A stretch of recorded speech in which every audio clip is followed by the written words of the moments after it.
Kolkata rape कांड में चौंकाने वाले खुलासे लगातार होते जा रहे हैं। आज हम ऐसे ही चौंकाने वाले खुलासों की बात करेंगे जिनसे ममता बनर्जी सरकार, कोलकाता पुलिस, हॉस्पिटल प्रशासन पूरी तरह से एक्सपोज हो जाएंगे।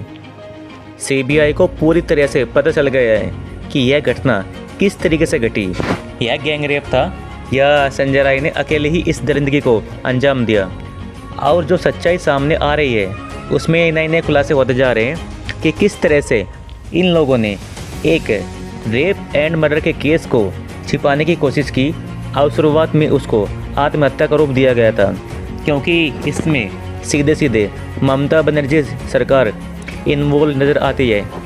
जिस वक्त लड़की के परिजनों को मिलने नहीं दिया जा रहा था, उस वक्त ममता बनर्जी लड़की के माँ बाप से बात करती है, लेकिन इसी समय तो पूरा खेल चल रहा था, सबूत मिटाए जा रहे थे।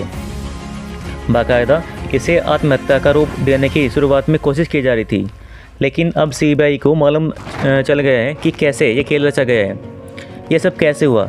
अब सीबीआई इसमें कड़ी से कड़ी मिलाती जा रही है, लेकिन अब जो जांच सीबीआई की हो रही है वह प्रिंसिपल के कारनामे के ऊपर, सरकार व अधिकारी के कारनामे के ऊपर व कलकत्ता पुलिस ने जो अपने काले कारनामे किए हैं उनके ऊपर होती जा रही है।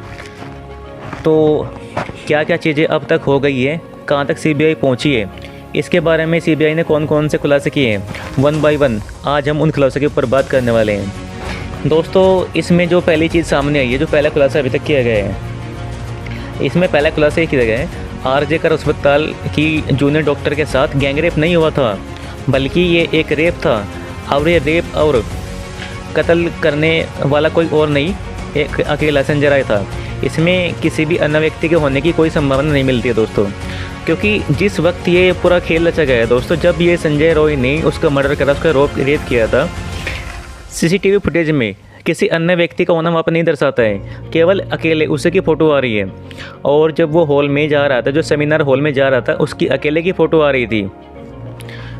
तो सेमिनार हॉल की तरफ जाने वाले सीसीटीवी फुटेज में मिले एक ही संदिग्ध नज़र आता है और वह संजय राव ही था। इसके अलावा रात 3 बजे से लेकर 5:30 बजे तक सेमिनार हॉल की तरफ ज़्यादा कोई संदिग्ध मिलता ही नहीं है। इसमें दूसरा खुलासा सामने आया दोस्तों, सेमिनार हॉल में 40 मिनट से भी अधिक समय तक संजय राय रुका था और वह हाल में था।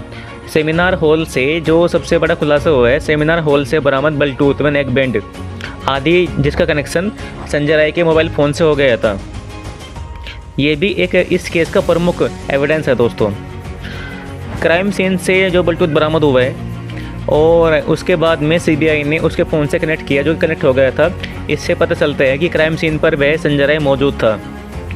दूसरी बात, जब वह सेमिनार हॉल में घुसता है तो उसके गले में सीसीटीवी फुटेज में नेक बैंड साफ साफ देखा जा सकता है, लेकिन जैसे ही वह सेमिनार हॉल के बाहर आता है उसके गले से नेक बैंड गायब था दोस्तों। तो इससे भी कहीं ना कहीं इस घटना में संजय राय के प्रमुख होने की साजिश है दोस्तों।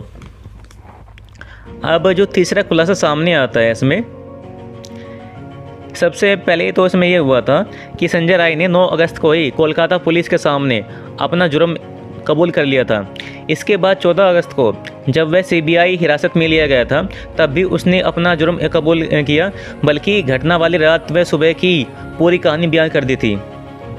और इसमें सबसे बड़ी बात दोस्तों, उसने जो बातें कही, पुलिस ने व सीबीआई ने जो सबूत इकट्ठे करे, वे दोनों मैच हो रहे हैं, यानी कि उन दोनों की कड़ी से कड़ी मिल रही है, जिससे भी संजय राय का इस घटना में होना इन्वॉल्व जो बताता है कि इन्वॉल्व है इस घटना में वो।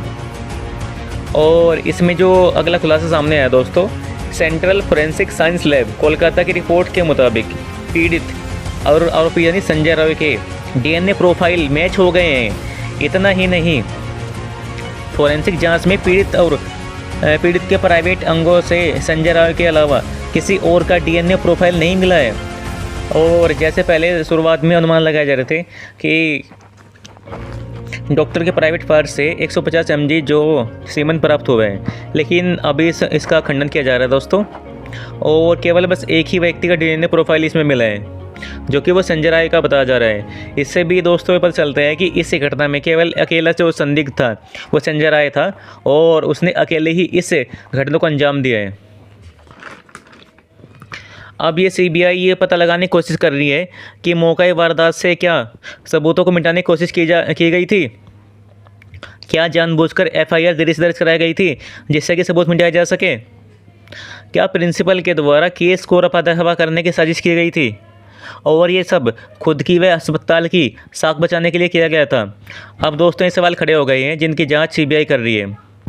और दूसरी बात, जब ये घटना हुई थी उसके माँ बाप को ये बताया गया था कि आपकी लड़की ने सुसाइड कर लिया है और उसके माँ बाप को 3 घंटे तक मिलने नहीं दिया गया था। उन 3 घंटे में दोस्तों अनुमान ये लगाए जा रहे हैं कि 3 घंटे तक सबूतों को मिटाने की पूरी कोशिश की गई थी। उसकी डेड बॉडी से जो भी सबूत मिल सकते थे उसको मिटाने की कोशिश की जा रही थी, यानी उसकी डेड बॉडी से संजय रॉय के जो सबूत मिल सकते थे उसको साफ करने की पूरी साजिश की गई थी दोस्तों। और शुरुआत में इसको आत्महत्या बताया गया था। इसके बाद में सुप्रीम कोर्ट इस घटना पर सहायता संज्ञान लेते हैं और ये केस सुप्रीम कोर्ट के पास में आता है।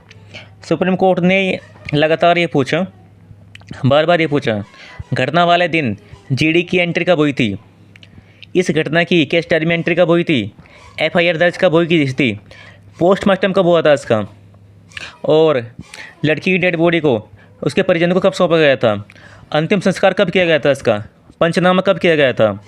अब ये इन सभी सवालों का जवाब दोस्तों सीबीआई देने वाली है।